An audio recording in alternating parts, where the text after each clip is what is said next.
কেডা গেছে গেছে না কি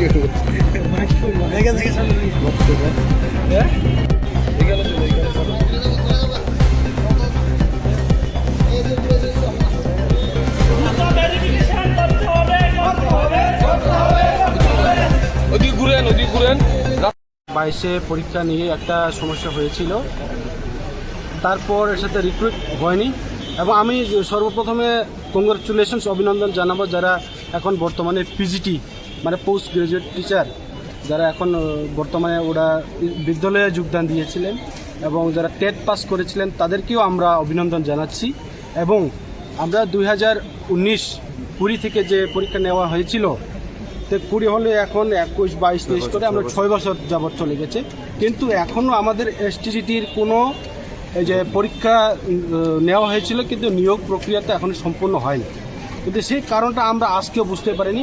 কয়েকজন আমাদের প্রতিনিধি হিসেবে এই অফিসে জিজ্ঞেস করার জন্য এসেছি, কিন্তু তাদের কাছে এটাই জবাব যায় যে দেখা যাক কী হয় না হয়। ট্যাটের দেখা গেছে, কিন্তু ট্যাটের পরে তোমাদের নিয়োগ করা হবে, তোমাদের স্ক্রুটিনি ভেরিফিকেশন করা হবে। কিন্তু আমাদের যে দেখুন আমি আগে বলেছি যে পিজিটিদের আমি অনেক ধন্যবাদ জানাচ্ছি, মানে তাদেরকে অনেক অভিনন্দন জানাচ্ছি, টেটদেরকেও অভিনন্দন জানাচ্ছি। তাহলে 2020 থেকে এখন 6 বছরের মধ্যে টেট কিন্তু টোটালে 2বার পরীক্ষা নেওয়া হয়েছে। পিজিটি যারা আছে পোস্ট গ্রাজুয়েট টিচার তাদেরকে 2বার রিক্রুট করা হয়েছে এবং ওরা এখন স্কুলে যোগদান দিচ্ছেও। তারপরেও আমাদের এসটিজিটি এখন পর্যন্ত কোনো নিয়োগ করার তো দূরের কথা, এখন ভেরিফিকেশন এখন পর্যন্ত হয়নি 6 বছরের পর।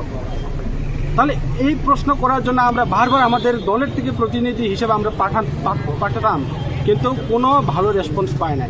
এই কারণে আজকে আমরা দলগতভাবে এবং এই দাবি জানিয়ে যে তাড়াতাড়ি রিক্রুট করা হোক। আর ভাই একটু দাঁড়ো না, একটু দাঁড়াও ভাই। এই মানে কয়েকজন এসেছে যে প্রতিনিধি হিসেবে যে জিজ্ঞেস করার জন্য, এই যে খবরটা জানার জন্য, খবরটা অসম্পূর্ণ। এই কারণে আমরা আজকে দলগতভাবে আমরা দাবি নিয়ে এসেছি যে তাড়াতাড়ি রিক্রুট করা হোক।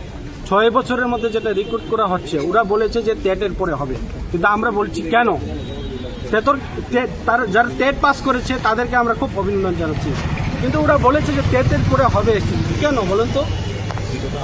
টেটের হচ্ছে একটা জুডিশিয়াল একটা ম্যাটার রয়েছে, কিন্তু আমাদের এসটিজিটি বর্তমানে কি সমস্যা রয়েছে বলুন? আমার কোনো কিছু সমস্যা নেই। আচ্ছা 2022-এ একটা জুডিশিয়াল ম্যাটার একটা হয়ে গেছে, আচ্ছা এটা তো তাদের ব্যাপার, এটা আমাদের কোনো দেখার বিষয় না। কিন্তু বর্তমানে আমাদের যে এসটিজিতে যে 2025-এ পরীক্ষা নেওয়া হয়েছিল তাতে তো আমার কোনো সমস্যা নেই, তাহলে রিক্রুট এত দেরি কেন? এই প্রশ্ন নিয়ে আজকে আমরা এখানে এসেছি।